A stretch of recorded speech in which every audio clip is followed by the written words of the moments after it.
Yo, what's up mga tol? Tyrant here. So, welcome sa ating panibagong vlog-vlogan. Nakaroon lang tayo ng DIY base stand.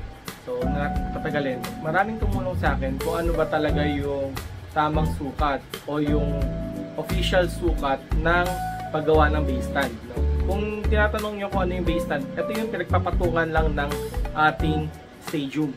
No? Para talagang sakto yung bitaw nyo ng Beyblade. Or kung ano yung ginagamit sa mga official tournaments. Meron tayong mga nakausap online, no? So, shoutout ko na lang yung VRO, International Breeding, no? Shoutout sa iyo, Sir Phil Katabay. Salamat dito sa ating corrugated plastic board. No? Sa lahat ng mga gustong bumili, PM nyo lang yung page nila. Marami sila iba't ibang kulay na available. Siyempre, yung atin is kulay pula. No? Para cute. Shoutout din pala kay Corinne Bautista at kay Boss Jason Malig. Sila yung nagbigay sa akin ng official sukat para sa pag-create natin ng base stand. Nga pala sa lahat ng mga gustong magpagawa ng base stand na matibay, PM nyo lang si Boss Corinne. Ang gaganda ng mga DIY niya. Tapos may mga iba't ibang kulay din siya for customize, no? So ayan, huwag na natin ito patagalin. Start na natin yung procedure sa paggawa. So ano-ano ba yung mga kailangan natin para makagawa tayo ng DIY base stand?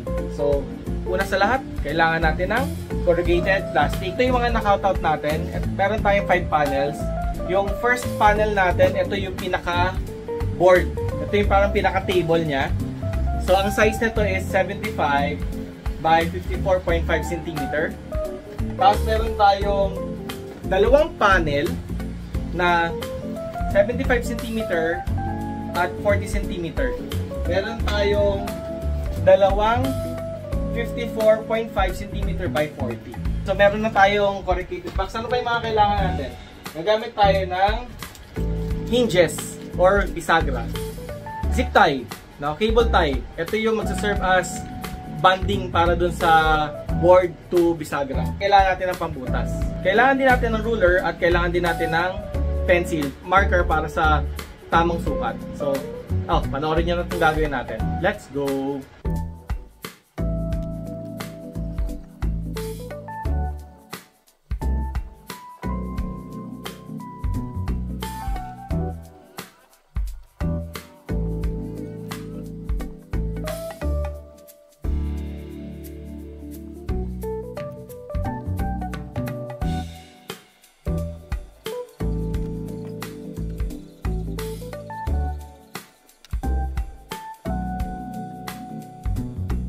At ayun na nga, nagawa na natin yung ating base stand.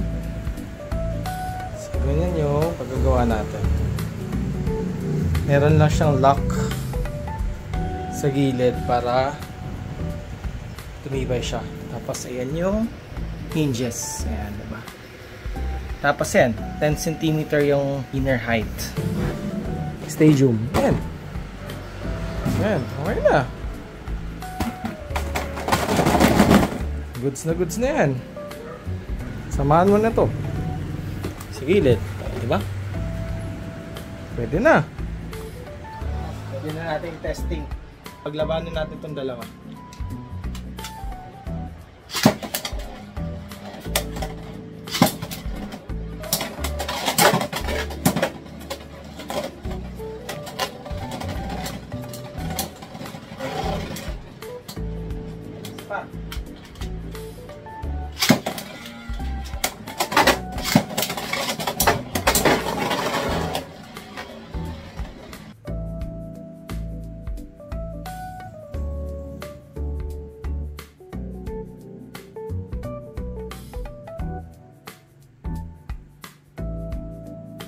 So ayun guys, yun na yun.